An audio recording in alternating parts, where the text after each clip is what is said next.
नमस्कार. प्राज्ञपाठशाळा मंडळ वाई या संस्थेच्या नव्या दालनामध्ये आपलं स्वागत आहे. पुण्याजवळच्या वाई शहरामध्ये कृष्णा नदीच्या काठावर प्राज्ञपाठशाळा मंडळ या नावाची इमारत गेली जवळजवळ 110 वर्ष उभी आहे.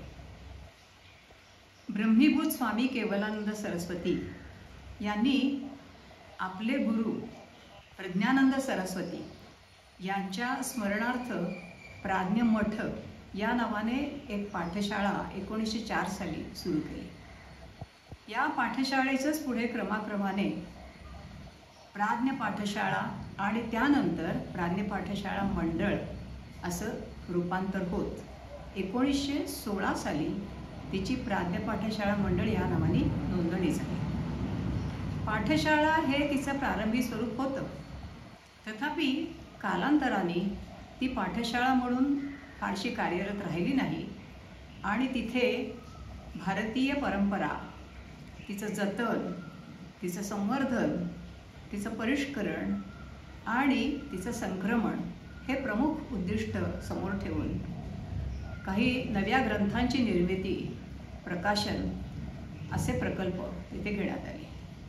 त्यापैकी मीमांसा कोश आणि धर्मकोश हे अत्यंत नवे, उपयुक्त आणि आतापर्यंत प्रकाशित न झालेले असे कोश निर्माण करण्याचं कार्य या संस्थेने केलं.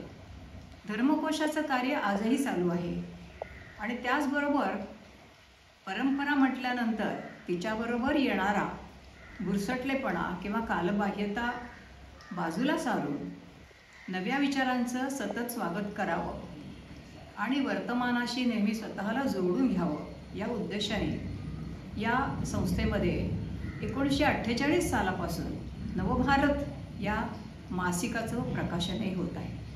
आजपर्यंत या मासिकाचं प्रकाशन चालू आहे. त्याचप्रमाणे धर्मकोशाचंही काम अजूनही चालू आहे. याखेरीज या पाठशाळेनं वेळोवेळी अनेक वैचारिक शिबिरं, कार्यशाळा यांचंही आयोजन केलं आहे. यासंबंधी बरीच माहिती आपल्याला या दालनामध्ये प्रवेश केल्यानंतर क्रमाक्रमानं होणारच आहे. आज मी फक्त आपलं या ठिकाणी स्वागत करते. नमस्कार.